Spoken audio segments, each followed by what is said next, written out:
El trueno rasgó el cielo de Catalón con una violencia que hizo temblar las tejas de barro de la casa principal de la hacienda Santa Rita. Era octubre de 1947. Y la primera lluvia de la temporada caía con furia sobre la tierra agrietada de Goiás, como si el cielo estuviera cobrando una deuda antigua. El coronel Augusto Ferreira dejó la pluma sobre el libro de cuentas, levantó los ojos cansados y observó por la ventana la cortina de agua que transformaba el patio en lodo. El olor a tierra mojada invadía la casa a través de las rendijas, mezclado con el aroma de café viejo que nunca salía de la cocina. Eran casi las 10 de la noche cuando C. Matías, el capataz más antiguo de la hacienda, apareció en la galería golpeando sus botas enlodadas. Augusto conocía a aquel hombre desde hacía 30 años, y bastó ver su expresión para saber que algo andaba mal. «Coronel», dijo C., quitándose el sombrero empapado, con el agua escurriendo por su rostro marcado por el sol. «Hay una mujer en el portón». Augusto frunció el ceño, cerrando el libro de cuentas con un golpe seco. «¿Qué mujer?» «No lo sé, patrón. Apareció de la nada, toda mojada, pidiendo socorro. Sostiene un bulto en los brazos y no lo suelta por nada del mundo». C. Matías tragó saliva. «Está diciendo cosas sin sentido, coronel. Cosas de gente que ha visto al diablo». Augusto Ferreira era un hombre que no se inmutaba fácilmente. 52 años, hombros anchos que comenzaban a curvarse por el peso de la soledad, cabello gris cortado al ras, barba siempre afeitada. Viudo desde 1937, cuando la fiebre se llevó a su esposa Elena y a su hijo recién nacido en menos de una semana, transformó el dolor en trabajo y el silencio en fortaleza. No recibía visitas, no iba a fiestas, no miraba a ninguna mujer. La hacienda Santa Rita era su mundo, y las cercas que la delimitaban eran también las paredes de su prisión voluntaria. «Mándala irse», dijo Augusto, volviendo los ojos al libro. «No recibo a nadie a esta hora. Ya lo intenté, coronel». La voz de C. Matías tembló levemente. «Pero ella dijo su nombre. Dijo que usted querría escuchar lo que tiene que decir.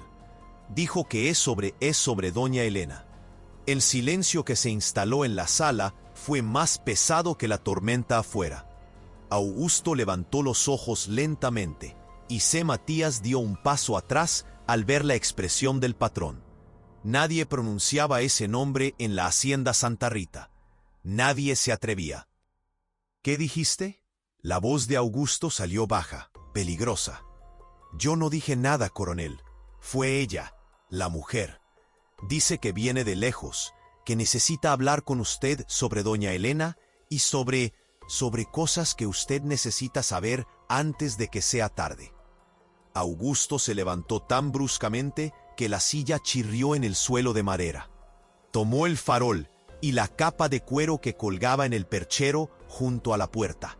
La lluvia era tan fuerte que apenas se veía a 3 palmos de distancia, pero él cruzó el patio a pasos largos, con C. Matías corriendo detrás, hasta llegar al portón principal de la hacienda. Y allí estaba ella, una mujer apoyada en los postes de madera, delgada como una rama seca, empapada de pies a cabeza, el vestido oscuro pegado al cuerpo esquelético, el cabello negro adherido al rostro, los pies descalzos hundidos en el barro. En sus brazos, apretado contra el pecho, un bulto de tela que parecía contener algo pesado. Sus ojos, cuando encontraron los de Augusto bajo la luz trémula del farol, eran 2 pozos de desesperación. «¿Coronel Augusto Ferreira?» La voz salió débil pero firme. «¿Quién es usted?» Augusto se acercó levantando el farol. «¿Cómo sabe mi nombre?» La mujer se tambaleó, y C. Matías dio un paso adelante para sostenerla. Pero ella se recompuso, apretando aún más el bulto contra su pecho. «Mi nombre es Inés Cardoso. Vengo de Uberaba. Caminé 6 días para llegar aquí». «¿6 días?» Augusto miró los pies heridos de la mujer, la sangre que escurría mezclada con el lodo. «Mujer, Uberaba queda a más de 200 kilómetros de aquí». Lo sé. Ella levantó la barbilla con una dignidad extraña para alguien en ese estado. Vine a pie. Vine porque es necesario. Vine porque doña Elena me lo pidió. El nombre atravesó el pecho de Augusto como una hoja afilada. Mi esposa murió hace 10 años. Sé que murió, coronel. Inés dio un paso vacilante hacia el frente. Pero antes de morir, ella me hizo prometer una cosa. Me hizo jurar que si un día yo lo necesitaba, viniera aquí. Que usted era un hombre de palabra, que usted me ayudaría. La lluvia continuaba cayendo, implacable. Augusto sintió algo revolverse dentro de él, una mezcla de rabia y confusión. Yo nunca la he visto en mi vida. Elena nunca mencionó su nombre, porque ella me conoció en Uberaba, coronel, en los últimos meses de su vida, cuando fue a tratarse allá. Inés temblaba violentamente ahora, con los labios morados de frío. Nos quedamos en la misma pensión. Ella me ayudó cuando nadie más lo hacía. Y antes de volver aquí, me dio la dirección de esta hacienda y me hizo prometer que si un día el infierno venía a buscarme, corriera hacia acá. Augusto se quedó inmóvil, procesando aquello. Elena había ido a Uberaba en los últimos meses de embarazo, cuando comenzaron los sangrados. Él quiso ir con ella, pero ella insistió en que se quedara cuidando la hacienda, que volvería pronto. Volvió 3 meses después, embarazada de 8 meses, más delgada, más pálida. Murió 15 días después del parto, llevándose al niño con ella. ¿Qué infierno?, preguntó Augusto, con la voz ronca. Inés miró hacia atrás, hacia la oscuridad del camino enlodado, como si esperara ver algo surgir de las sombras. Cuando volvió los ojos hacia Augusto, había pánico puro en ellos. Él viene detrás de mí, coronel. Dijo que me va a matar, y va a matar. Ella dudó, apretando el bulto. Va a matar lo que es mío. ¿Quién? Mi marido, Sabino Cardoso. Ella escupió el nombre como si fuera veneno. Él me golpeaba, coronel. Me golpeaba hasta que me desmayaba. Me rompió el brazo 3 veces. Me marcó con hierro al rojo vivo. Me encerraba sin comida. Su voz se elevó, mezclándose con el ruido de la lluvia. Y cuando quedé embarazada, cuando pensé que las cosas mejorarían, él dijo que mataría al niño en cuanto naciera. Dijo que ningún hijo suyo nacería de una puta como yo. Augusto sintió que se le revolvía el estómago. Zé Matías hizo ademán de decir algo, pero se quedó callado. ¿Él no es el padre de ese niño?, preguntó Augusto, aunque ya sabía la respuesta. Inés negó con la cabeza, las lágrimas ahora mezcladas con la lluvia. No lo es, coronel, y él lo sabe. Él siempre lo supo, pero se casó conmigo de todos modos, solo para hacerme pagar. Para hacerme pagar por lo que hice antes de conocerlo. ¿Y el niño? ¿Dónde está el niño?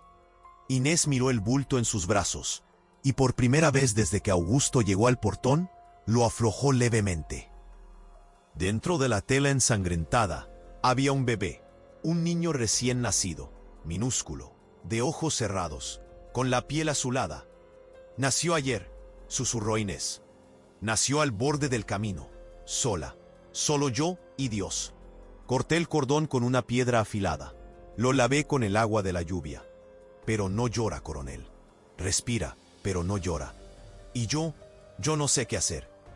Augusto se quedó paralizado mirando a aquella criatura minúscula, a aquel niño que pendía entre la vida y la muerte. Algo se rompió dentro de él, una represa que contenía 10 años de dolor acumulado.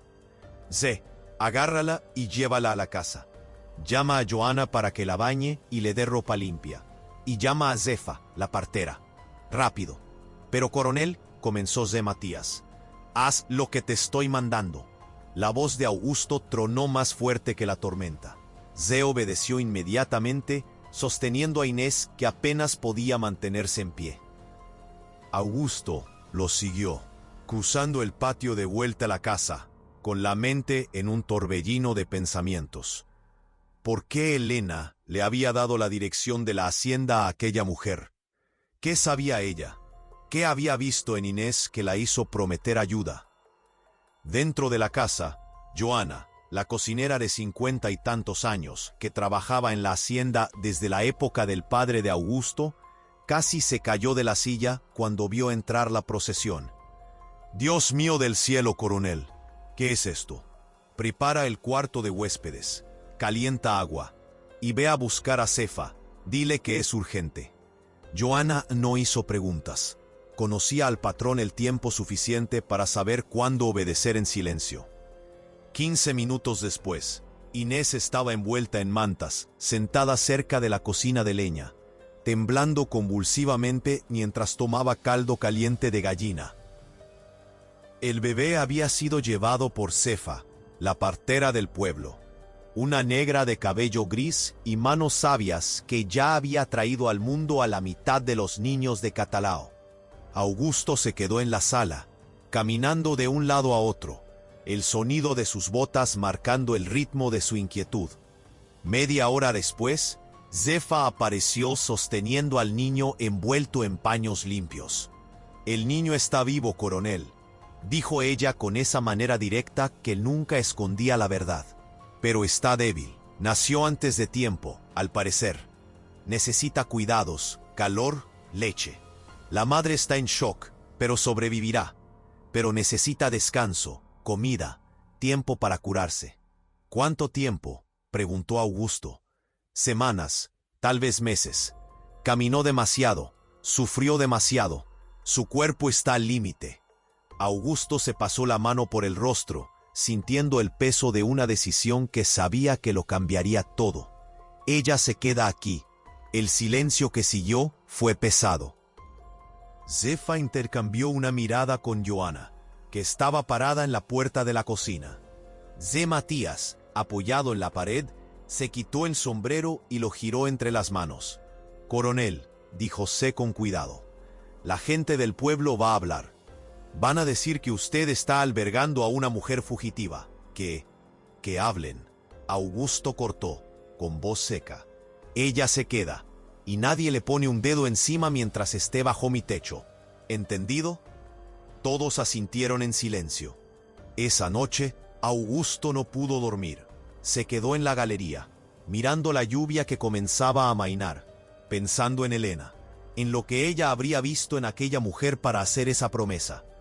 Pensando en el bebé que no lloraba, en el bulto ensangrentado, en los pies heridos de quien caminó 200 kilómetros huyendo de la muerte. Y pensando por primera vez en 10 años que tal vez el aislamiento que él eligió no fuera protección, sino cobardía. Cuando el sol salió al día siguiente, iluminando el sertón lavado por la tormenta, la noticia ya se había extendido por el pueblo como fuego en pasto seco. El coronel Augusto Ferreira, el hombre que juró nunca más mirar a ninguna mujer después de la muerte de su esposa, había albergado a una desconocida en la oscuridad de la noche. Una mujer empapada, con un bebé sin padre conocido, huyendo de sabe Dios qué. Las lenguas afiladas comenzaron a trabajar incluso antes del desayuno. Doña Herminia, la dueña de la tienda que quedaba en la entrada del pueblo, fue la primera en difundirlo. «Yo siempre supe que ese hombre caería en la tentación. 10 años de viudez, pero hombre es hombre. Ahora se consiguió una concubina y para colmo con un hijo bastardo».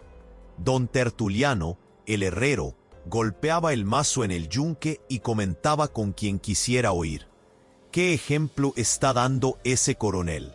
Mujer fugitiva, sin marido, apareciendo de la nada». Y él le abre la puerta como si fuera pariente. Eso no está bien. En el mercado, en las esquinas, en la puerta de la iglesia, el nombre de Augusto Ferreira y de la mujer misteriosa era masticado, revuelto, condimentado con suposiciones y juicios. Algunos decían que era una amante que él mantenía escondida en Uberaba. Otros que era una prostituta que conoció en un viaje. Los más creativos inventaban que el bebé era hijo de él, fruto de un caso antiguo que ahora venía a cobrar el precio. El padre Damião, el vicario de la parroquia de San Sebastián, Apareció en la hacienda Santa Rita en la tarde del segundo día. Era un hombre bajo, de barriga prominente y ojos pequeños que parecían estar siempre juzgando. Tocó a la puerta con la autoridad de quien se cree portavoz de Dios. «Coronel Augusto, necesito hablar con usted. Es sobre la situación delicada que llegó a mis oídos». Augusto recibió al padre en la sala sin ofrecer café. «¿Qué situación, padre?» «La presencia de esa mujer en su casa, coronel. Una mujer sin marido, con un niño, viviendo bajo su techo. ¿Usted entiende que eso genera comentarios?» «Comentarios». Augusto repitió la palabra como si fuera algo amargo en la boca. «La mujer se estaba muriendo en mi puerta, padre. Su bebé estaba casi sin vida. ¿Usted quería que los echara?» «Quería que pensara en su reputación, coronel. En la reputación de la memoria de doña Elena. Esa mujer», el padre bajó la voz.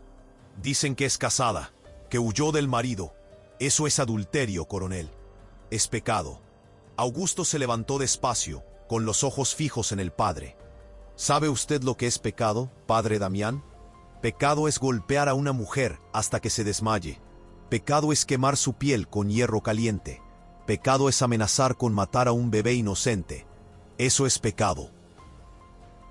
Dar abrigo a quien lo necesita, eso es lo que usted mismo enseña en el púlpito todos los domingos». El padre palideció, pero insistió. «Usted no conoce la historia de esa mujer, coronel. No sabe lo que ella hizo. ¿Por qué el marido la trata así? Toda historia tiene dos lados. ¿Hay algún lado que justifique romperle el brazo a una mujer 3 veces, padre?» La voz de Augusto era baja, pero cortante como una navaja. ¿Hay algún lado que justifique marcar su piel con hierro al rojo vivo? El padre Damián tragó saliva, se acomodó la sotana y se levantó. «Haga lo que le parezca mejor, coronel, pero sepa que la comunidad está observando, y Dios también. A Dios lo dejo juzgar cuando llegue la hora. Usted con todo respeto puede ir a cuidar de sus ovejas, que yo cuido de las mías». El padre salió molesto, y Augusto sabía que la situación solo iba a empeorar. Pero lo que no esperaba era que 3 días después de la llegada de Inés, un hombre apareciera en el portón de la hacienda. Un hombre alto, de hombros anchos, perilla negra, montado en un caballo bayo, con una escopeta atravesada en la silla y ojos que prometían violencia. Sabino Cardoso había llegado a Catalao, y no venía a conversar. Zé Matías vino corriendo hasta la galería donde Augusto tomaba el desayuno, con el sombrero en la mano y el sudor escurriendo por la frente a pesar del frescor de la mañana. «Coronel, hay un hombre en el portón. Dice que es el marido de la muchacha. Está armado». Augusto colocó la taza despacio sobre el plato, con el café por la mitad. Se levantó con calma, tomó el cinturón con el revólver que colgaba en el perchero junto a la puerta y se lo amarró a la cintura. «Mándalo a entrar solo. Y diles a los peones que estén listos, pero sin aparecer. Dentro de la casa, Inés estaba en el cuarto del fondo, con el bebé. En los 3 días, desde que había llegado a la hacienda, había ganado algo de color en el rostro, pero aún estaba demasiado delgada, con los ojos siempre asustados, como los de un animal acorralado. El niño, a quien ella llamaba Miguel, comenzaba a llorar, un llanto débil, pero era llanto. Zefa había dicho que era buena señal, que el niño estaba luchando por vivir. Sabino Cardoso entró por el portón, montado en el caballo, con la escopeta bien visible, sus ojos barriendo todo, como quien evalúa territorio enemigo. Era realmente un hombre grande, tal vez de unos 40 años, con ese tipo de fuerza bruta, que viene de una vida de trabajo pesado y violencia casual. Detuvo el caballo a algunos metros de la galería donde Augusto esperaba, de pie, con los brazos cruzados. «¿El señor es el coronel Augusto Ferreira?» La voz era gruesa, cargada de una autoridad que no pedía, sino que tomaba. «Lo soy. ¿Y usted es?» «Sabino Cardoso. Vine a buscar lo que es mío». Escupió en el suelo. «Mi mujer está aquí. Y el bastardo que carga». Augusto no se movió. «Su mujer, como usted dice, llegó aquí casi muerta. El bebé también. Les di abrigo, porque es lo que cualquier cristiano haría. Sabino soltó una risa seca, sin humor. Cristiano. Repitió la palabra como si fuera una broma. Cristiano que mete mujer casada dentro de casa y cierra las puertas. La gente del pueblo ya está hablando, coronel. Dicen que usted se está aprovechando de la desgracia ajena. La mano de Augusto se movió levemente hacia el revólver, pero se contuvo. La gente habla muchas cosas, la mayoría mentira. Su esposa y el niño están bajo mi protección, hasta tener condiciones de decidir qué hacer. Usted puede irse. ¿Decidir? Sabino inclinó la cabeza entrecerrando los ojos. Mujer casada no decide nada, coronel. Ella es mía. La compré a su padre. Pagué la dote. Me casé por la iglesia. Ella va a volver conmigo. Y el bastardo también. Lo que haga con los dos después es problema mío. No se va a llevar a nadie de aquí. La voz de Augusto salió baja, pero había acero en ella. Sabino estudió al coronel por un largo momento, como si estuviera midiendo hasta dónde podía llegar. Entonces lentamente bajó del caballo, con la mano rozando el mango de la escopeta. Usted está cometiendo un error, coronel. Se está metiendo en asunto de marido y mujer. Y eso nunca termina bien. El asunto dejó de ser solo de marido y mujer cuando usted decidió marcarla con hierro caliente y amenazar con matar a un niño. Augusto dio un paso al frente. Ahora es asunto mío también. Y mientras ella esté bajo mi techo, nadie le pone un dedo encima. Los dos hombres se miraron en silencio, el aire pesado de tensión.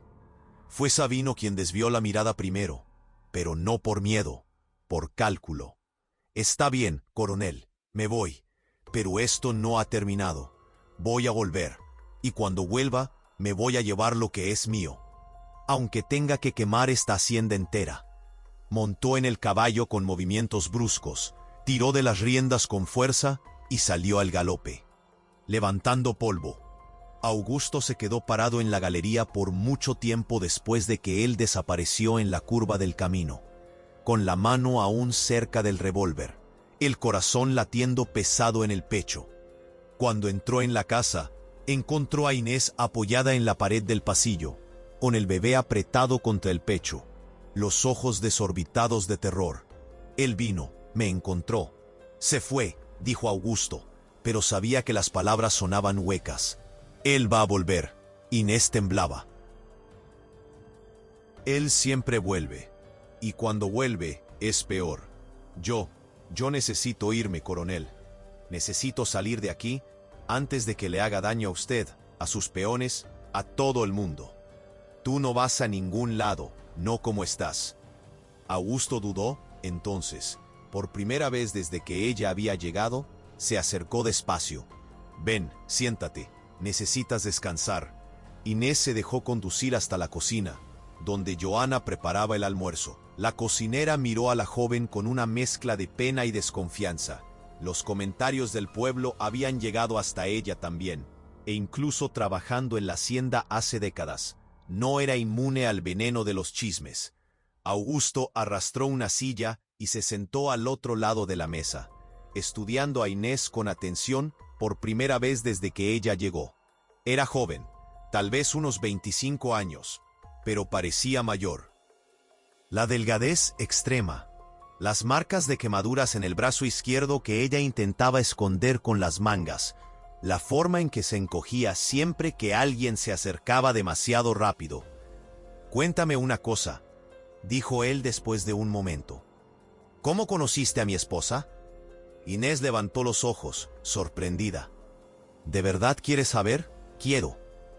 Ella respiró hondo, acomodando a Miguel que dormía en sus brazos. Yo vivía en Uberaba. Trabajaba en una pensión, lavando ropa, cocinando.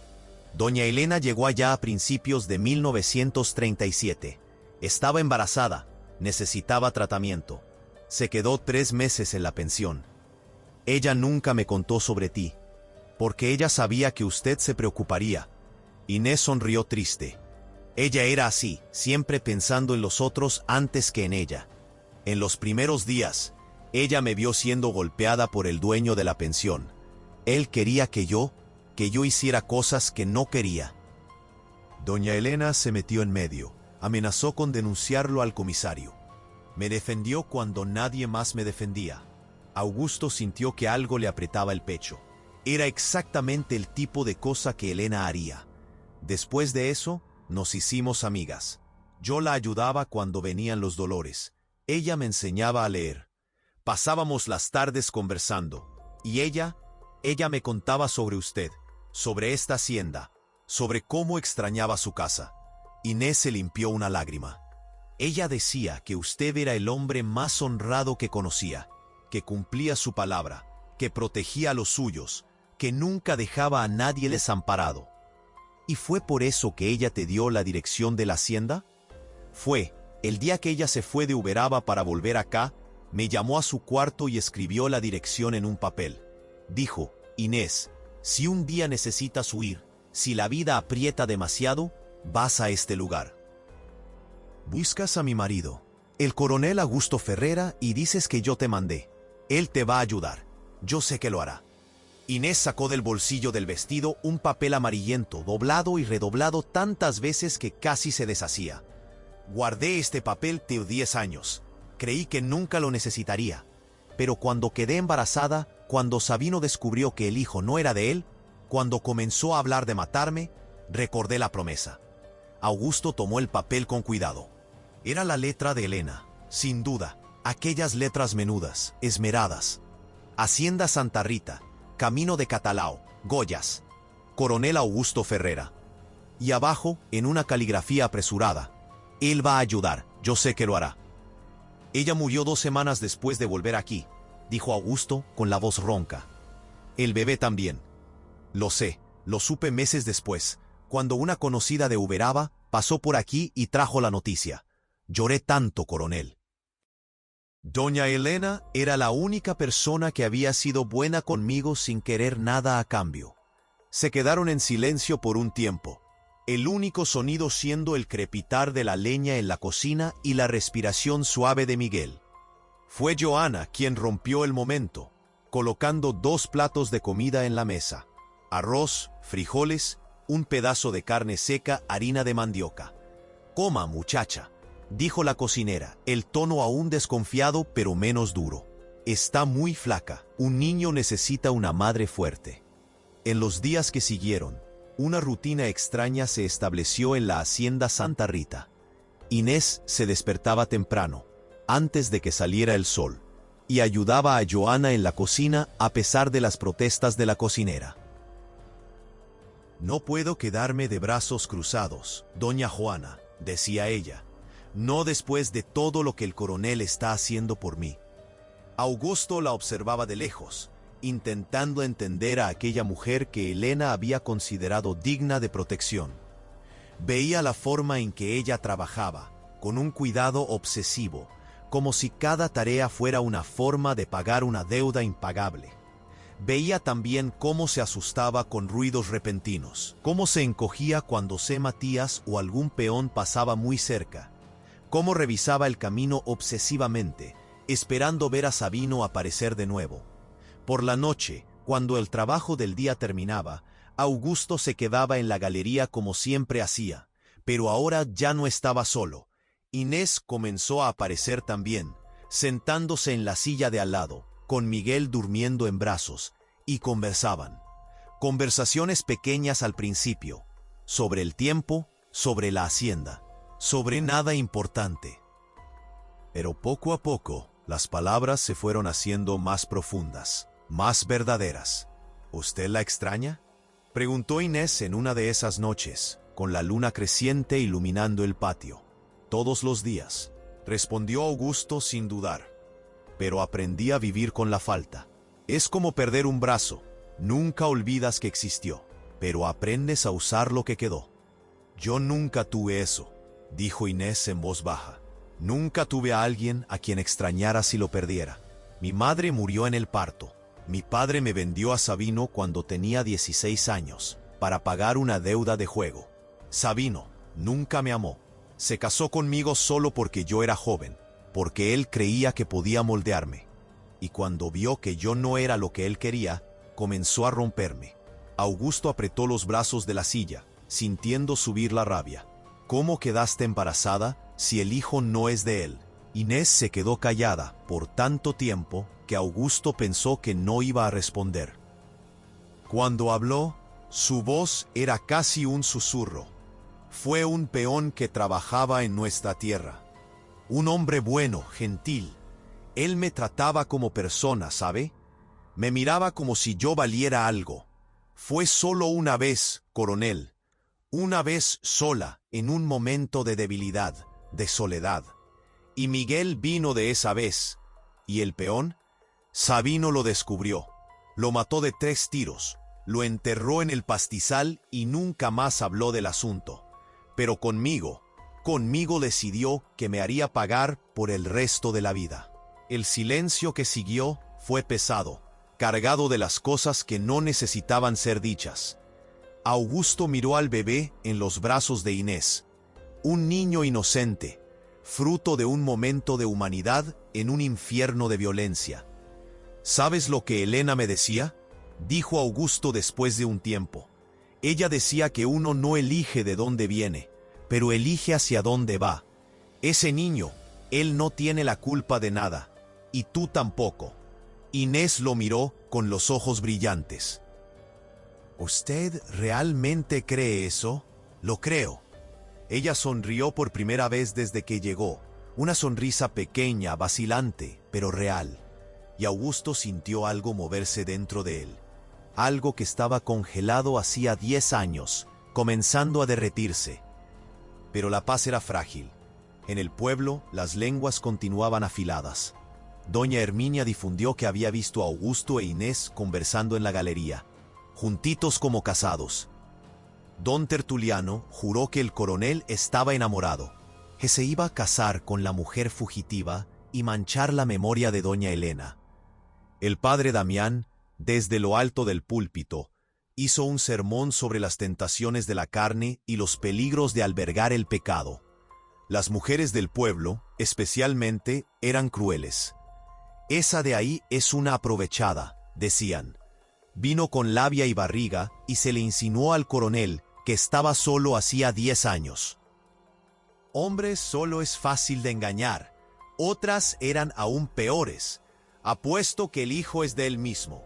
Apuesto que ellos ya se conocían de hace tiempo y ella vino a cobrar. Cuando Inés necesitó ir al pueblo a buscar un remedio que Miguel necesitaba, un jarabe que solo el farmacéutico tenía, fue acompañada de C. Matías. La recepción fue gélida. Las mujeres cruzaron la calle para no pasar cerca de ella. Los hombres miraban con esa mezcla de deseo y desprecio que es el peor tipo de violencia. En la farmacia, don Olimpio la atendió con mala voluntad, tirando el frasco de jarabe en el mostrador con fuerza. «Son 2 monedas de plata», dijo él, con los ojos fríos. Inés tomó el dinero que Augusto le había dado y lo puso en el mostrador. Pero antes de que pudiera tomar el jarabe, doña Carmen, esposa del juez de la comarca, entró en la farmacia acompañada de 2 amigas. «Mira nada más», dijo ella en voz alta, para que todos oyeran. «La concubina del coronel haciendo compras. ¡Qué descaro!». Inés se puso pálida, pero mantuvo la cabeza erguida. «Buen día, doña Carmen. No me des los buenos días, muchacha. Sé muy bien lo que eres. Mujer casada que deja al marido, que aparece con hijo de otro hombre, y aún tiene la audacia de meterse en la casa de un hombre viudo. ¿No tienes vergüenza en la cara?». «Yo no», comenzó Inés, pero doña Carmen no la dejó terminar. «¿Tú no qué? ¿No eres casada? ¿No dejaste al marido? ¿No estás viviendo en la casa del coronel como si fueras la dueña? Dios lo está viendo todo, muchacha, y el infierno está lleno de mujeres como tú». Inés apretó el frasco de remedio contra su pecho y salió de la farmacia casi corriendo, con C. Matías detrás. Solo cuando llegó a la carreta es que ella comenzó a llorar. Un llanto silencioso, de humillación e impotencia. Cuando volvieron a la hacienda, Augusto estaba en el corral verificando el ganado. Bastó mirar la cara de Inés para saber lo que había pasado. «¿Qué fue?». «Nada, coronel. dijo ella, limpiándose las lágrimas. Solo, la gente del pueblo no me quiere aquí. Sé Matías, quitándose el sombrero, contó lo que había sucedido en la farmacia. A cada palabra, Augusto sentía crecer la rabia. Mañana voy allá, dijo él con voz peligrosa. Voy a tener una conversación con doña Carmen y con quien más crea que puede maltratar a quien está bajo mi protección. No, coronel, por favor. Inés le sostuvo el brazo, la primera vez que lo tocaba. A propósito, no haga eso, va a empeorar todo. Yo estoy acostumbrada al juicio. Lo aguanté la vida entera. Aguanto un poco más. Augusto miró la mano de ella en su brazo, pequeña, delgada, llena de callos de trabajo. Miró sus ojos, rojos de tanto llorar, pero aún fuertes, aún luchando. Y algo en él cedió. No deberías tener que aguantar, dijo él en voz baja. Nadie debería. Esa noche, Augusto no pudo dormir. Se quedó pensando en Elena, en lo que ella diría si estuviera viva. Pensando en Inés, en la fuerza que ella necesitaba tener para sobrevivir todo lo que sobrevivió. Pensando en el bebé, Miguel, que comenzaba a engordar un poco, a ganar color, a parecer menos un espectro y más un niño de verdad.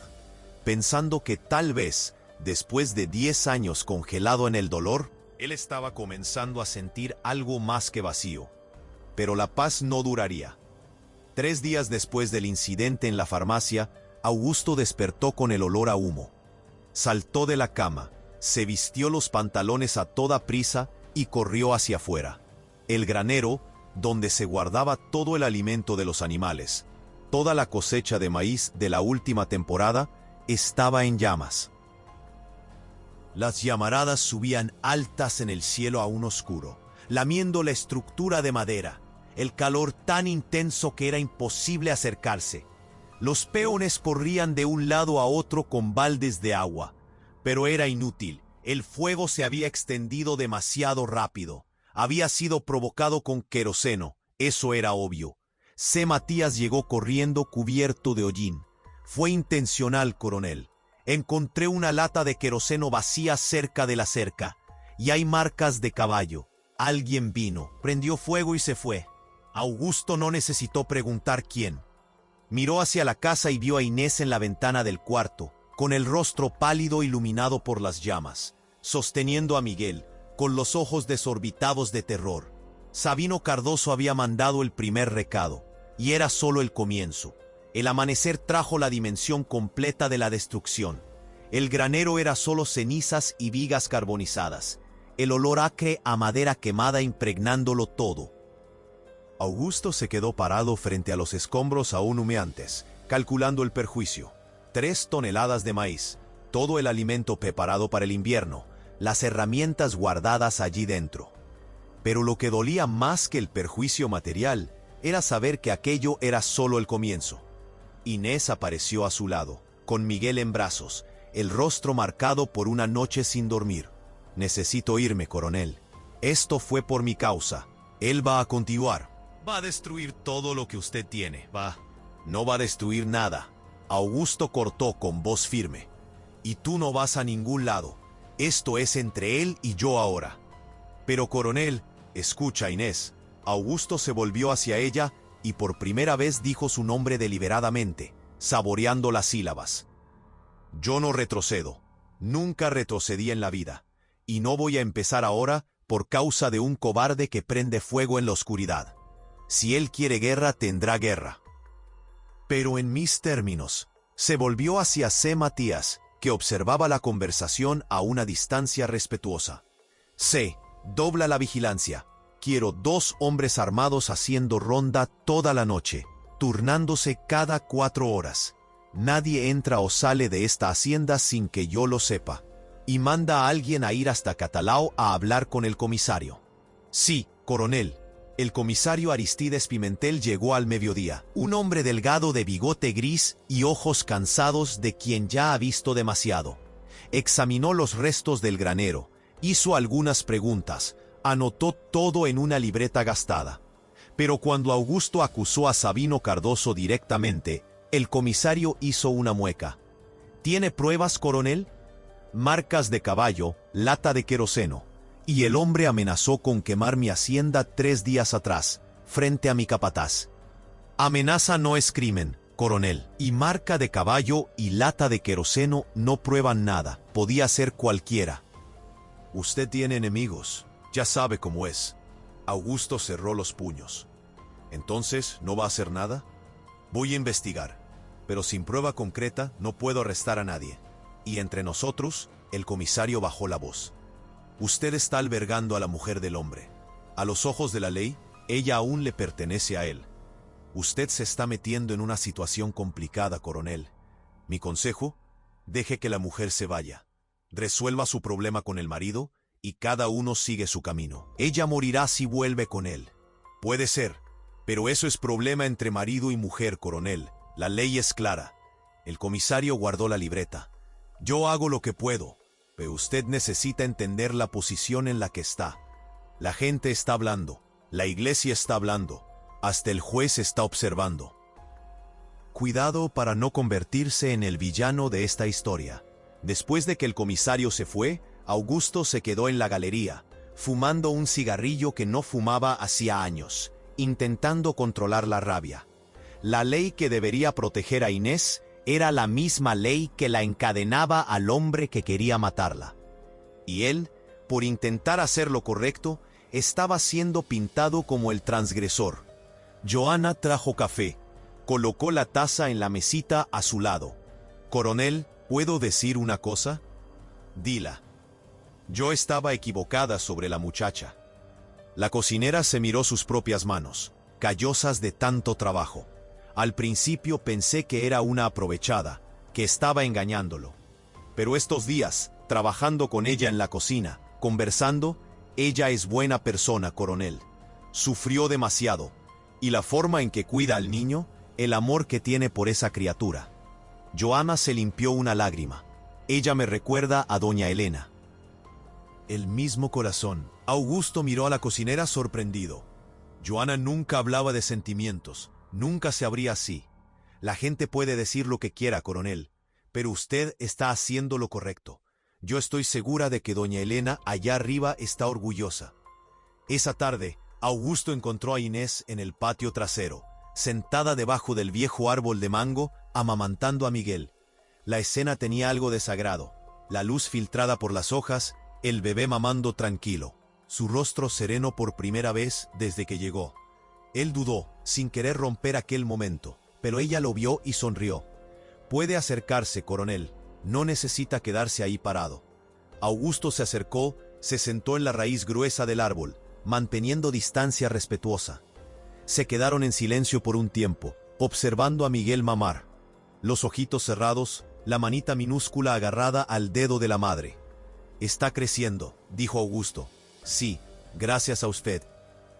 Gracias a Dios y a usted. Inés acomodó al bebé cubriendo el pecho con el chal.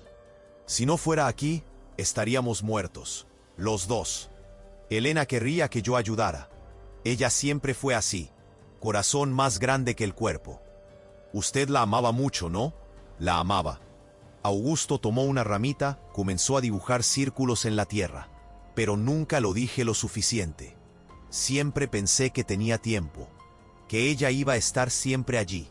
Y cuando me di cuenta, se había ido. Yo nunca tuve eso, dijo Inés en voz baja. Nunca tuve a alguien que me amara de verdad. Mi padre me veía como mercancía. Sabino me veía como propiedad. El único hombre que me trató como gente, apenas lo conocía. Fue solo un momento, una noche, y después murió. El padre de Miguel. Sí, ni sé bien su nombre. Era solo Joao, el peón. Pero él me miró como si yo fuera bonita, ¿sabe? Como si yo valiera algo. Y esa noche, bajo las estrellas me sentí libre. Por primera y única vez en la vida, me sentí libre. Ella miró a su hijo. Y vino Miguel, mi castigo y mi salvación. No es castigo, dijo Augusto con firmeza. Ese niño es bendición. Cualquiera que lo mire y vea castigo no está mirando bien. Inés levantó los ojos. Y había algo en ellos que Augusto no conseguía descifrar. Gratitud, sí, pero también otra cosa. algo más profundo y aterrador.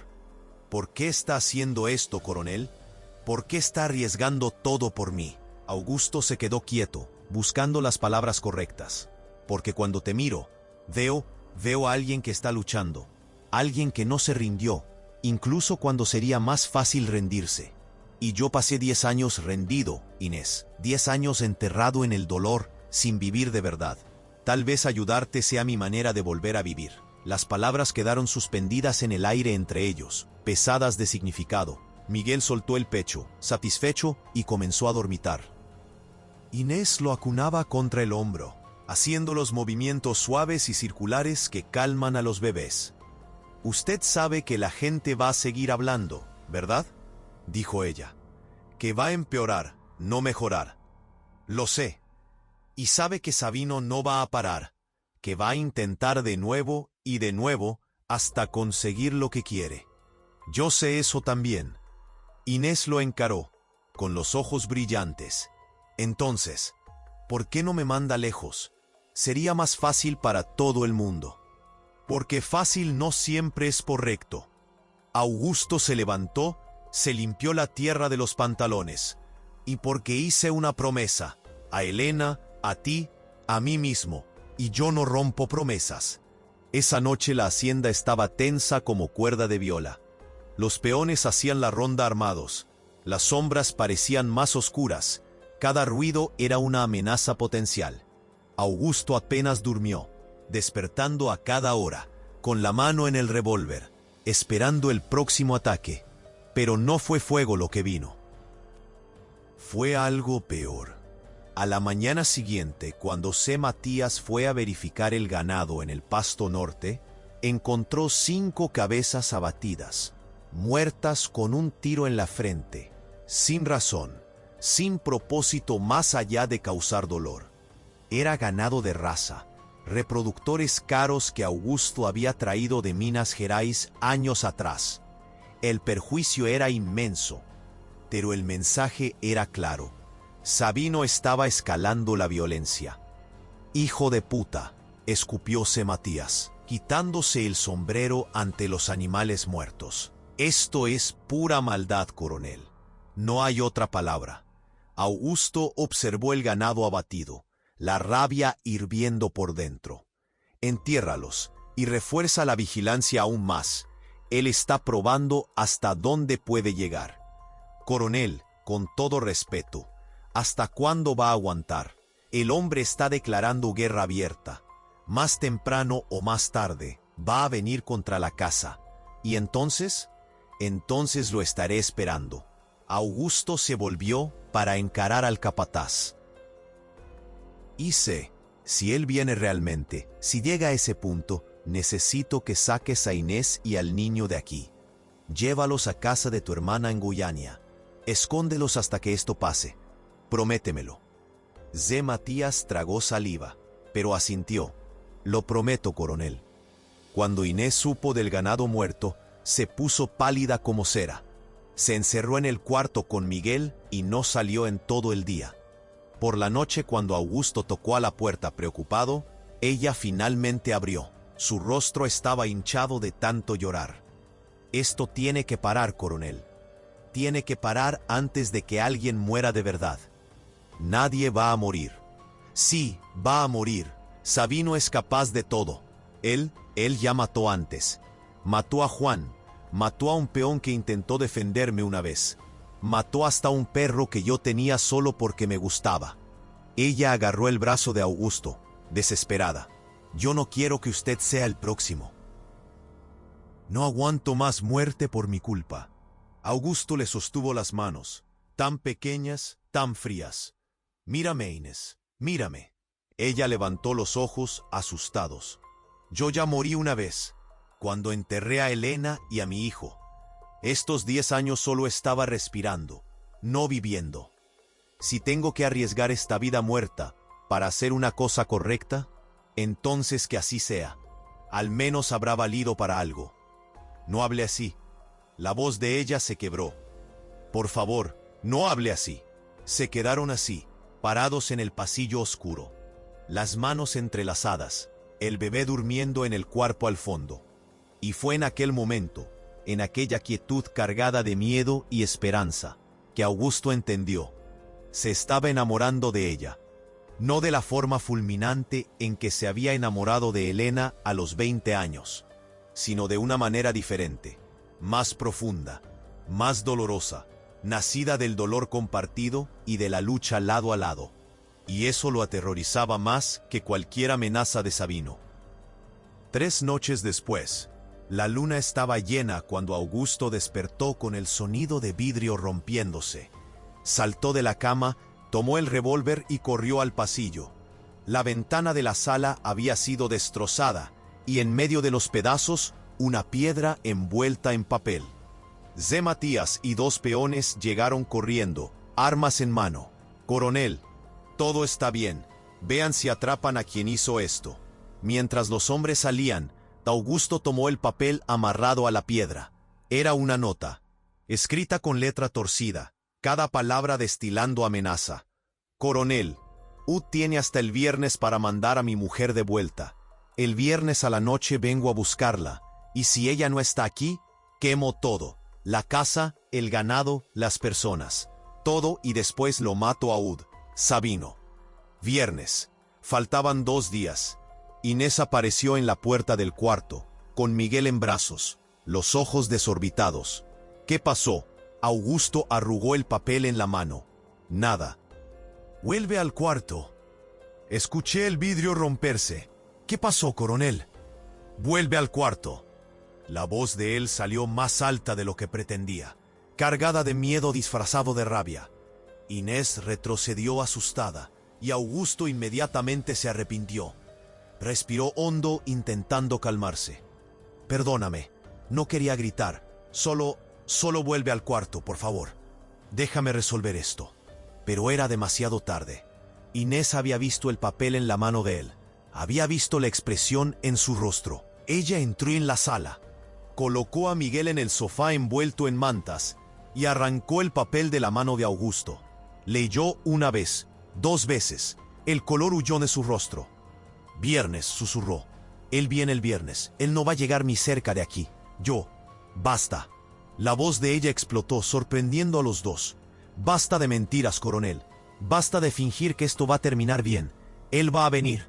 Va a destruir todo. Y puede hasta matarlo». «¿Y todo por qué?» «Por mi culpa. Por causa de una mujer que usted apenas conoce. No es solo por ti».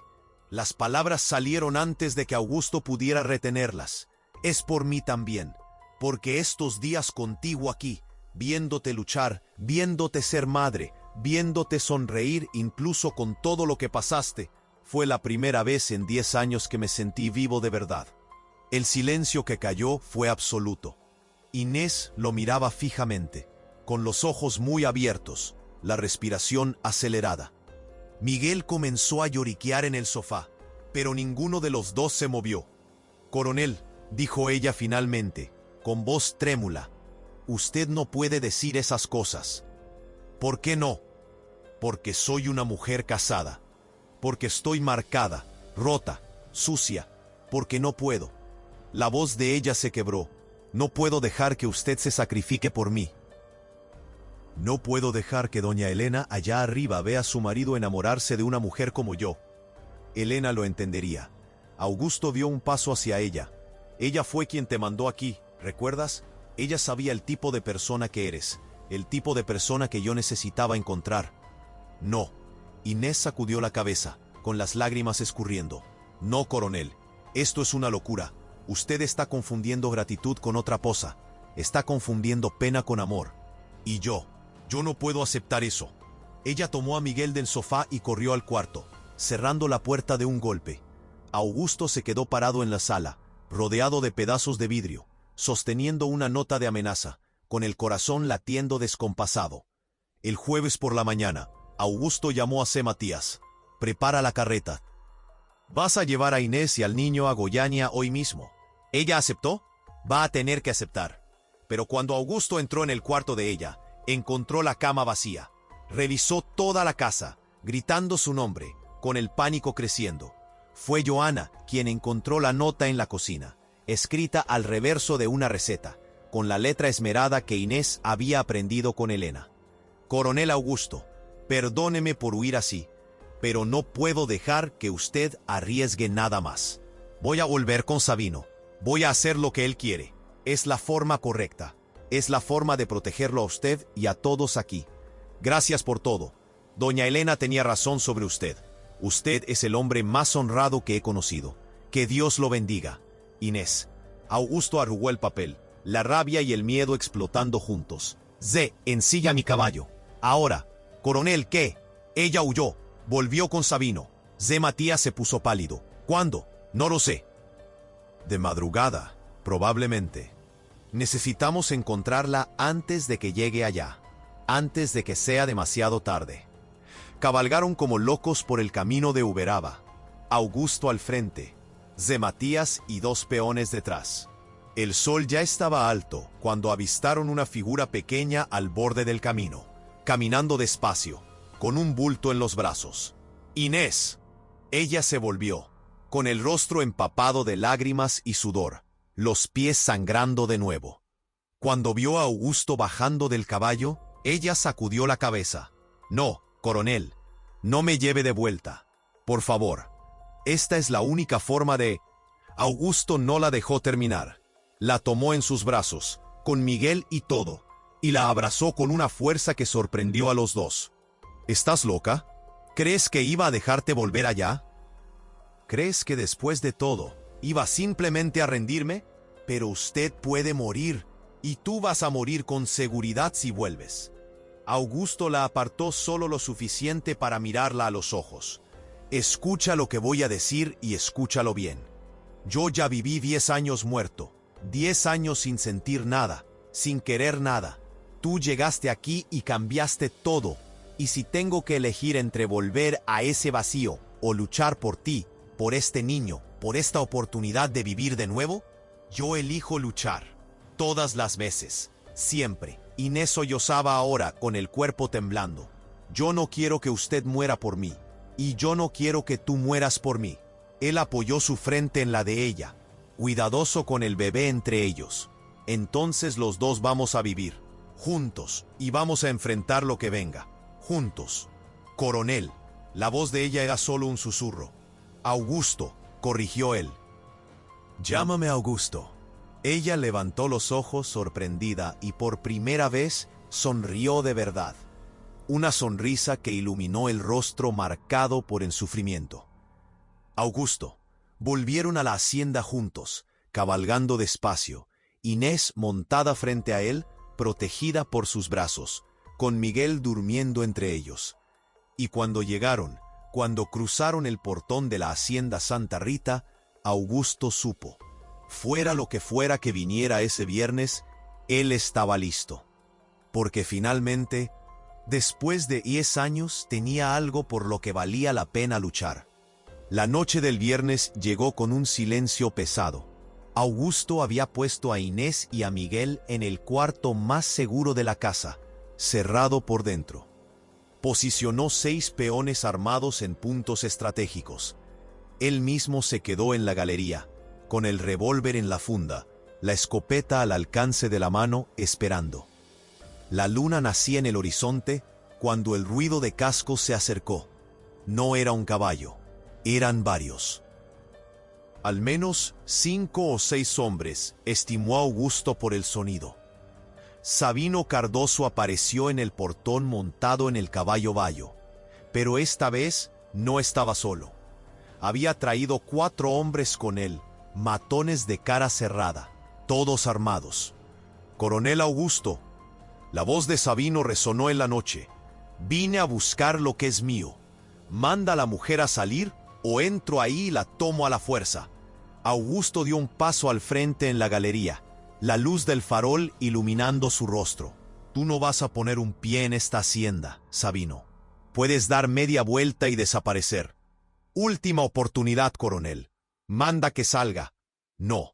Sabino hizo una señal, y uno de los matones disparó un tiro al aire. El estallido rasgó la noche. El próximo tiro será en su cabeza, coronel. Fue cuando una voz surgió detrás de Augusto, una voz femenina, firme, que él no esperaba. Sabino. Inés había salido del cuarto a pesar de las órdenes, y ahora estaba en la galería al lado de Augusto, con Miguel en brazos. Antes de que él pudiera impedirlo, ella gritó: «Tengo una cosa para mostrarte, Sabino. Una cosa que va a cambiar todo». «Inés, ¿qué estás haciendo?», susurró Augusto. «Confía en mí», susurró ella de vuelta. Y entonces, más fuerte: «Sabino, ¿quieres saber la verdad sobre Miguel? ¿Sobre quién es su padre? Yo lo sé, y tengo pruebas». Hubo un momento de duda. Entonces Sabino bajó del caballo lentamente. «¿Qué prueba?». Inés entró en la casa y volvió segundos después, sosteniendo algo en las manos. Un sobre amarillento, viejo. «Esto de aquí, una carta, la última carta que Joao escribió antes de que tú lo mataras. ¿Y sabes lo que hay en esta carta, Sabino? ¿Sabes lo que él contó?». «¿Qué carta es esa?». La voz de Sabino había perdido un poco de confianza. «La carta donde él cuenta la verdad». Inés bajó los escalones de la galería, con Augusto detrás de ella, tenso. «La verdad que nunca supiste. La verdad que explica todo». Ella abrió el sobre con manos temblorosas y comenzó a leer, con la voz lo suficientemente alta para que todos oyeran. «Sabino Cardoso, si estás leyendo esto, es porque yo ya morí, y tú probablemente crees que fuiste tú quien me mató. Pero necesito que sepas una cosa antes de irme. Miguel no es mi hijo. Miguel es tu hijo, Sabino, tu hijo de sangre». El silencio fue ensordecedor.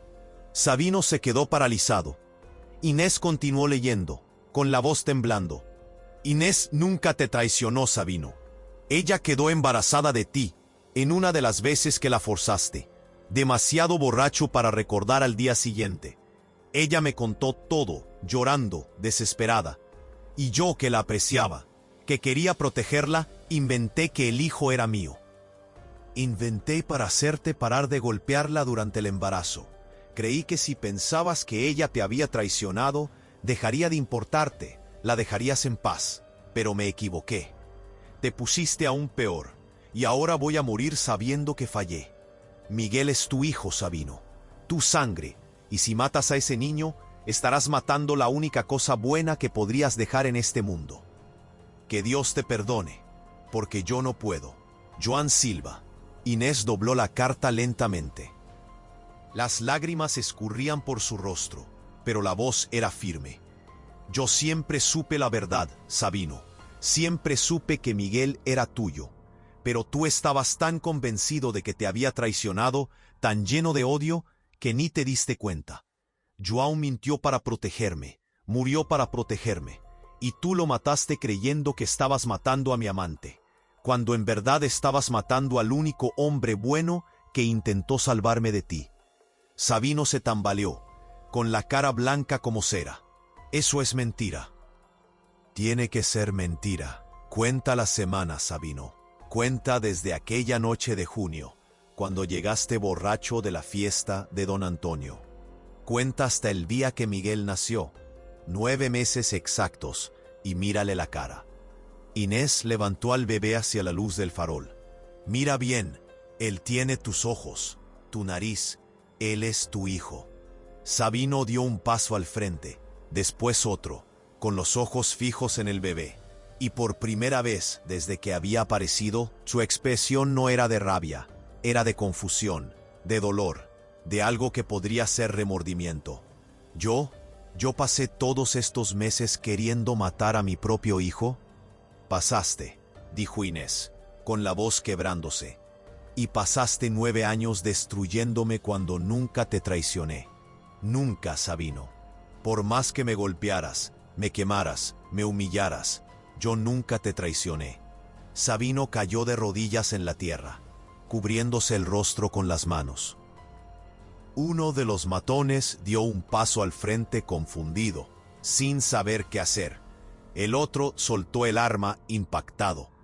Augusto observaba todo, tenso, con la mano aún en el revólver. No confiaba en aquel cambio súbito. No creía que años de violencia pudieran ser borrados por una revelación. Y tenía razón, porque cuando Sabino levantó el rostro, Había lágrimas allí, pero también había algo más oscuro, más peligroso. Si él es mi hijo, entonces tú eres mía, Inés. Los dos lo son. Y van a volver conmigo. Ahora, no van a volver. Augusto dio un paso al frente, colocándose entre Sabino e Inés. Se acabó, Sabino. Escuchaste la verdad. Ahora vete y déjalos en paz. ¿Dejarlos en paz? Sabino rió, una risa sin alegría, sin vida. Después de todo lo que hice, después de descubrir que pasé años torturando a una mujer inocente, que casi maté a mi propio hijo, ¿tú crees que puedo vivir con eso? ¿Crees que voy simplemente a irme y fingir que nada de esto pasó? Se levantó, con la mano yendo hacia el revólver en la cintura. Si yo no puedo tenerlos, nadie los tendrá. Mejor muertos que lejos de mí. Sabino, no, gritó Inés, pero fue demasiado tarde. Sabino sacó el revólver y todo sucedió en una fracción de segundo. Augusto empujó a Inés y a Miguel hacia un lado, protegiéndolos con el cuerpo. El tiro de Sabino estalló en la noche y Augusto sintió el impacto en el hombro, el dolor explotando, el calor de la sangre. Pero antes de que Sabino pudiera disparar de nuevo, 3 tiros resonaron simultáneamente. C. Matías y 2 peones dispararon desde sus posiciones. Sabino fue alcanzado en el pecho, en el brazo, en la pierna. Cayó de espaldas en la tierra, con el revólver escapando de su mano. Sus matones, viendo al patrón caído, dudaron. Después, uno por uno, dieron media vuelta y galoparon lejos, abandonándolo. Inés corrió hacia Augusto, que había caído de rodillas, apretándose el hombro sangrante. «Augusto, Augusto, mírame». «Estoy bien», jadeó él. «Es solo el hombro, estoy bien». Sabino, caído en la tierra a algunos metros, tosió sangre. C. Matías y los peones se acercaron, armas aún en mano, pero Augusto hizo un gesto para que retrocedieran.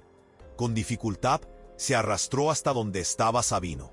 El hombre agonizaba, con los ojos vidriosos en el cielo estrellado.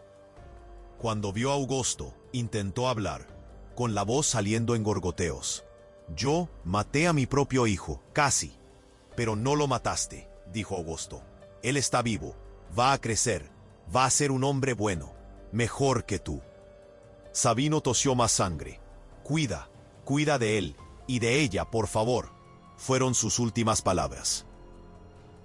Sabino Cardoso murió allí, en la tierra de la hacienda Santa Rita, bajo las estrellas de Goiás, cargando el peso de 9 años de violencia y 1 minuto de redención incompleta. Inés no lloró.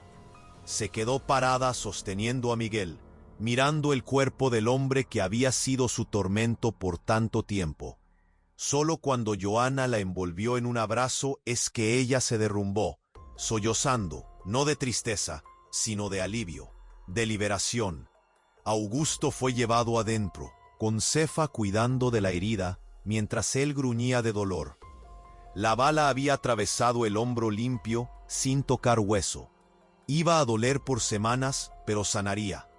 «Usted está loco, coronel», refunfuñó Cefa mientras cosía. «Podía haber muerto, pero no morí». Miró a Inés. Estaba sentada en la silla de al lado, con Miguel durmiendo en sus brazos. Y valió la pena. El comisario Aristides vino al día siguiente, examinó la escena, escuchó los testimonios. Leyó la carta de Juan Silva 3 veces. Al final cerró la libreta y miró a Augusto. Legítima defensa. Sabino disparó primero. Había amenazado antes. Tenía 4 testigos. Está limpio, coronel. Y la mujer, bueno, ella es viuda ahora. Libre. Libre, palabra resonó en la sala como una campana. Inés era libre. Y por primera vez en 9 años podía respirar sin miedo. 3 meses después, la hacienda Santa Rita despertó con el olor a pan fresco saliendo de la cocina. Inés había despertado antes del sol, como hacía todas las mañanas ahora, y preparaba el café de la forma que Juana le había enseñado. Fuerte, colado en tela, dulce en la medida justa. Miguel dormía en la cuna que C. Matías había construido, una cuna de madera de cedro con tallas de estrellas en los laterales. El hombro de Augusto había sanado bien, dejando una cicatriz que él tocaba a veces, distraído, recordando aquella noche. La cicatriz era un recuerdo físico de cuando todo cambió, cuando dejó de existir apenas y comenzó a vivir de verdad. El cuerpo de Sabino había sido enterrado en el cementerio de Catalao, en una tumba sin nombre, sin llanto, sin flores. Nadie reclamó su presencia, nadie extrañó su falta. Era como si él hubiera sido solo una sombra que finalmente se disolvió a la luz del día. Pero su sombra aún asediaba a veces. Inés despertaba en medio de la noche con pesadillas, con el cuerpo empapado de sudor, creyendo oír su voz. Augusto la encontraba sentada en la galería en esas noches, temblando, y se sentaba a su lado sin decir nada. Solo se quedaba allí, una presencia sólida y segura, hasta que ella conseguía respirar de nuevo. «Va a pasar», decía él siempre. «Con el tiempo va a pasar». «¿Cómo lo sabe?» «Porque yo pasé por eso. Cuando Elena murió, yo despertaba toda la noche creyendo que la iba a encontrar en la cocina. Tomó años hasta que paré de buscarla en cada habitación». Él miraba hacia el horizonte oscuro. «El dolor no se va, Inés, pero cambia. Se vuelve diferente, más ligero. Y un día despiertas y te das cuenta de que conseguiste dormir toda la noche». El pueblo tardó más en cambiar que ellos. Las lenguas continuaron afiladas por semanas. Ahora decían que Inés había matado al marido a propósito, que había armado todo, que había seducido al coronel para eso. Doña Herminia juraba que había sido todo planeado desde el comienzo. El padre Damián hizo otro sermón sobre los peligros de la lujuria y la mentira. Pero había también los que cambiaron de opinión. Don Tertuliano, el herrero, fue uno de ellos. Apareció en la hacienda una tarde, con el sombrero en la mano, pidiendo disculpas. «Yo juzgué mal, coronel. La muchacha sufrió demasiado, y usted hizo lo que era correcto. Yo pido perdón». Doña Cefa difundió la verdad por la villa, que Sabino había marcado a Inés con hierro caliente, que le había roto los huesos, que había amenazado con matar a su propio hijo. Las mujeres, especialmente las mayores que habían visto maridos violentos en sus propias familias, comenzaron a entender. Comenzaron a ver a Inés no como la mujer que había destruido un matrimonio, sino como la mujer que había sobrevivido al infierno. Doña Carmen, la esposa del juez, fue la última en ceder. Apareció en la hacienda 6 semanas después del tiroteo, trayendo un vestido de lino azul que había sido de ella cuando era más joven. «Para la muchacha», dijo ella, extendiendo el paquete a Inés en la puerta de la cocina, «para usar cuando vaya a la villa, si quiere ir a la villa». Inés tomó el vestido con manos temblorosas. «Gracias, doña Carmen». La mujer mayor dudó. Luego habló bajo. «Mi primer marido me golpeaba también. Me rompió una costilla 2 veces antes de morir de tifus. Yo sé cómo es. Yo debí haber entendido antes, perdóname». Las 2 mujeres se abrazaron en el umbral de la puerta y Augusto, observando desde la galería, sintió algo ajustarse dentro de él, como si el mundo estuviera finalmente volviendo a su eje. Miguel crecía rápido. Con 4 meses ya sonreía, una sonrisa desdentada y babeada que derretía hasta a C. Matías. El niño tenía los ojos oscuros de Sabino, pero la expresión dulce era toda de Inés. Aprendió a reconocer a Augusto, extendiendo los bracitos cuando él se acercaba, haciendo esos ruiditos que hacen los bebés cuando están felices. «Le gustas», dijo Inés una tarde, observando a Augusto mecer a Miguel en su regazo. «Él me gusta también». Augusto hizo una mueca graciosa, y el bebé se carcajeó. «Es un buen niño. Necesita un padre». Las palabras salieron bajito, casi un susurro. Augusto levantó los ojos hacia ella, con el corazón acelerándose. «Inés, no, déjame hablar». Ella se acercó, se sentó a su lado en la galería. «Estos 3 meses aquí, viendo la forma en que usted cuida de nosotros, que nos protege, la forma en que mira a Miguel como si fuera suyo». Ella se limpió una lágrima. «Yo sé que aún es pronto, que la gente va a hablar. Pero yo quería que usted supiera que yo... Ella no consiguió terminar la frase. Pero no fue necesario. Augusto entendió. Colocó a Miguel con cuidado en la cuna que habían traído a la galería y se volvió hacia Inés. Tomó su mano, tan pequeña, tan callosa de trabajo, pero ahora sin los temblores de miedo que tenía antes. «Yo también», dijo él simplemente. «Yo también, Inés». Se quedaron así, sentados lado a lado en la galería, viendo el sol descender en el horizonte anaranjado de Goiás, con Miguel dormitando tranquilo entre ellos. No se besaron, aún era demasiado pronto. El luto aún era reciente, las heridas aún estaban cicatrizando. Pero estaban juntos, y era suficiente. 6 meses después del tiroteo, en abril de 1948, Augusto llamó a Inés para una caminata. Fueron hasta el viejo árbol de mango en el patio trasero, el mismo lugar donde habían conversado aquella tarde hacía tanto tiempo atrás, cuando todo aún era miedo e incertidumbre. El árbol estaba cargado de mangos maduros, el olor dulce perfumando el aire. Augusto tenía en las manos una cajita de madera pequeña, tallada a mano. «¿Qué es esto?», preguntó Inés. «Ábrela». Dentro de la cajita había 2 anillos de oro simples, nada extravagante, pero sólidos, bien hechos. Augusto tomó uno de ellos, lo giró entre los dedos, buscando las palabras correctas. «Cuando Elena murió, juré que nunca más amaría a nadie. Que pasaría el resto de la vida solo, cuidando de esta hacienda, y que sería suficiente». Él levantó los ojos hacia Inés. «Estaba equivocado. Solo no es vivir, es solo existir. Tú me enseñaste eso, tú y Miguel.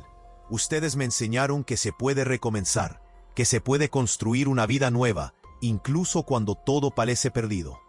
Inés tenía lágrimas escurriendo por el rostro, pero no dijo nada, dejándolo continuar. «Yo sé que aún es pronto.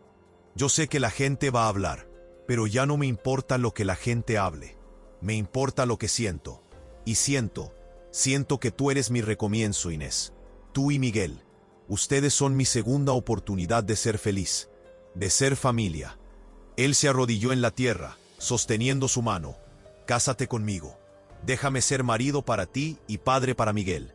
Déjame pasar el resto de la vida probando que no todo hombre es igual a Sabino. Que el amor no necesita doler.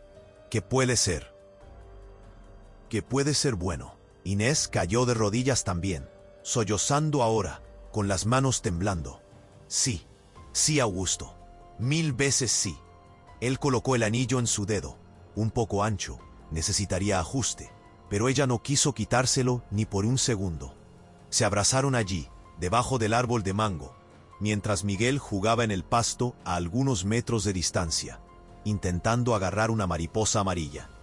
Se casaron un mes después, en una ceremonia pequeña en la hacienda. El padre Damián, tragándose el orgullo, celebró la unión. Augusto había dejado claro que si él se negaba, traerían un padre de otra parroquia. La capilla improvisada en el patio estaba adornada con flores del campo que las mujeres de la villa habían recogido. Joana lloró todo el tiempo. Zé Matías sirvió de padrino, orgulloso en su traje prestado. Inés usaba el vestido azul que doña Carmen le había dado, ajustado por Joana, con encaje blanco en las mandas. Estaba delgada aún, pero no esquelética como antes. Tenía color en el rostro, brillo en los ojos. Parecía 10 años más joven. Cuando Augusto la vio entrando en el patio, su corazón latió como no latía desde la primera vez que vio a Elena. Pero era diferente, no aquella pasión fulminante de la juventud, sino algo más profundo. Algo construido ladrillo a ladrillo, en conversaciones en la galería, en cuidado mutuo, en cicatrices compartidas. Yo, Inés Cardoso, te acepto. Augusto Ferreira, como mi esposo. Su voz era firme, no tenía miedo, no tenía dudas. Para amarte y respetarte, en la alegría y en la tristeza, en la salud y en la enfermedad, hasta que la muerte nos separe. Cuando se besaron, sellando la unión, el pueblo entero aplaudió. Incluso los que habían hablado mal, incluso los que habían juzgado, aplaudieron. Porque al final todos reconocían una historia de redención cuando veían una. La fiesta duró hasta la madrugada. Zé Matías tocó la viola. Los peones bailaron. Joana hizo comida para alimentar a un ejército. Miguel, ahora con 8 meses, se quedó en el regazo de doña Cefa toda la noche, observando todo con aquellos ojos oscuros muy abiertos, como si supiera que aquel era un día especial. Cuando todos se fueron y la casa finalmente quedó quieta, Augusto e Inés se sentaron en la galería, ahora como marido y mujer. Miguel dormía en su cuarto, en la cuna al lado de la cama. ¿Puedes creerlo?, preguntó Inés, recostando la cabeza en su hombro. Hace un año atrás, yo estaba huyendo bajo la lluvia, creyendo que iba a morir. Y ahora estoy aquí, casada, libre, feliz. Lo creo, dijo Augusto, besando la cima de su cabeza. Porque tú luchaste, porque no te rendiste, porque fuiste lo suficientemente fuerte para aguantar hasta llegar aquí. Solo lo logré porque tú me ayudaste. Si no fuera por ti aquella noche, en el portón, pero fue, y estás aquí, y vamos a estar bien, los tres. Se quedaron así hasta que salió el sol, viendo las estrellas desaparecer una a una en el cielo que se iba aclarando. Una nueva vida comenzaba, construida sobre las cenizas de la antigua, pero diferente, mejor. Los años pasaron como pasan en el interior, despacio, marcados por las estaciones, por las cosechas, por los ciclos de la tierra. Miguel creció fuerte y sano. A los 3 años, ya seguía a Augusto por el corral, imitando su forma de caminar, su forma de hablar. Llamaba a Augusto papá, sin que nadie se lo hubiera enseñado. Había sido natural, instintivo. «¡Llama, mira!», gritaba él, apuntando a un becerro que había nacido de madrugada. Y Augusto sentía que se le apretaba el pecho cada vez, porque aquella palabra, papá, era algo que él creía que nunca más iba a oír. Inés floreció también. Ganó peso, ganó color, ganó voz. Aprendió a leer mejor con Augusto en las tardes lluviosas, sentados en la cocina mientras Miguel dormía. Comenzó a ayudar a mantener los libros de la hacienda, descubriendo que tenía talento para los números. Las mujeres de la villa ahora la trataban como a una de ellas. La llamaban para rezar el rosario, para ayudar en las fiestas de la iglesia, para ser parte del mundo. Un día, 3 años después de la boda, Inés descubrió que estaba embarazada de nuevo. Tenía miedo de que el pasado volviera, de que algo saliera mal. Pero Augusto sostuvo sus manos y prometió que estaría allí, cada paso del camino. Y estuvo. Cuando Augusto Ferreira Jr. nació en diciembre de 1951, gordo y gritando con pulmones de toro, Augusto lloró. Lloró por todo lo que había perdido, por todo lo que había encontrado, por todas las segundas oportunidades que la vida le había dado. Miguel, ahora con 4 años, miró a su hermanito con curiosidad. ¿Él es mi hermano de verdad? Lo es, mi hijo, dijo Inés. De verdad. Entonces yo voy a cuidarlo. Voy a enseñarle todo lo que papá me enseñó a mí. Y le enseñó. Miguel creció siendo el hermano protector, el que enseñaba a Augustinho a caminar, a montar, a lidiar con el ganado. Los dos eran inseparables. Uno oscuro, herencia del padre biológico que Miguel nunca conoció bien. Otro claro, con los ojos azules de Augusto. Pero nadie veía diferencia. Eran hermanos, eran familia. Augusto murió a los 78 años, en el invierno de 1973. En la cama que había compartido con 2 mujeres que amó de formas diferentes pero igualmente profundas. Inés estaba a su lado, sosteniendo su mano, con el cabello blanco recogido en un moño, el rostro marcado por la edad, pero aún hermoso. «¿Valió la pena?», susurró ella. «Cada segundo», respondió él. con la voz débil pero firme. Cada cicatriz, cada lucha, valió la pena. Miguel y Agustinho estaban en la puerta del cuarto, hombres hechos ahora, con sus propias familias. 7 nietos corrían por el patio allá afuera, las voces altas y alegres resonando por la hacienda que ahora les pertenecía. Cuando Augusto cerró los ojos por última vez, fue con una sonrisa en los labios. Había vivido 2 vidas completas, una corta con Elena, llena de promesas, otra larga con Inés, llena de recomienzos, y ambas habían valido la pena. Lo enterraron al lado de Elena en el cementerio de Catalao. Pero Inés no tuvo celos de los muertos. Sabía que tenía su lugar en el corazón de él, así como Elena tenía el suyo. El amor no es competencia, es expansión. Inés vivió más de 17 años, viendo a los nietos crecer, viendo la hacienda prosperar. Nunca se casó de nuevo, no lo necesitaba. Había tenido su gran amor, su gran historia, y había sido suficiente. Cuando murió a los 62 años, en 1990, pacífica en el sueño, fue enterrada del otro lado de Augusto. Los 3 juntos ahora, Elena, Augusto, Inés. El pasado, el presente y el futuro que construyeron juntos. En la lápida de Inés, Miguel mandó grabar: Inés Ferreira, madre, esposa, sobreviviente. Ella luchó, ella venció, ella amó. Y abajo, en una letra más pequeña que Agustinho eligió, algunas historias comienzan en la oscuridad, pero terminan en la luz. La hacienda Santa Rita continúa hasta hoy, administrada por los bisnietos de Augusto e Inés. La casa fue reformada, el granero reconstruido, pero el viejo árbol de mango aún está allí, cargando frutos cada año.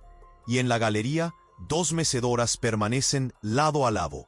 Nadie las quita, nadie las mueve, porque algunas cosas son sagradas, porque algunas historias merecen ser recordadas. Porque en el interior de Brasil, en las tierras de Goiás, donde el cielo es más ancho y las estrellas más cercanas, aún se cuenta sobre el coronel Augusto Ferreira y la mujer que apareció empapada en el portón. La mujer que él salvó, que lo salvó de vuelta, que probó que recomenzar no es cobardía, es coraje. Y en las noches de tormenta, cuando el viento mece las sillas vacías en la galería, los habitantes de la hacienda juran que pueden oír voces, una grave, una suave, conversando bajito, riendo, vivas en la memoria que ni la muerte consigue apagar. Porque el amor verdadero no muere. Él apenas se transforma, se esparce, se multiplica en las generaciones que vienen después, en las historias que son contadas, en las lecciones que son aprendidas. Y la lección de la hacienda Santa Rita es simple: nunca es demasiado tarde para recomenzar. Nunca es demasiado tarde para elegir el amor en lugar del miedo. Nunca es demasiado tarde para hacer lo correcto, incluso cuando es difícil.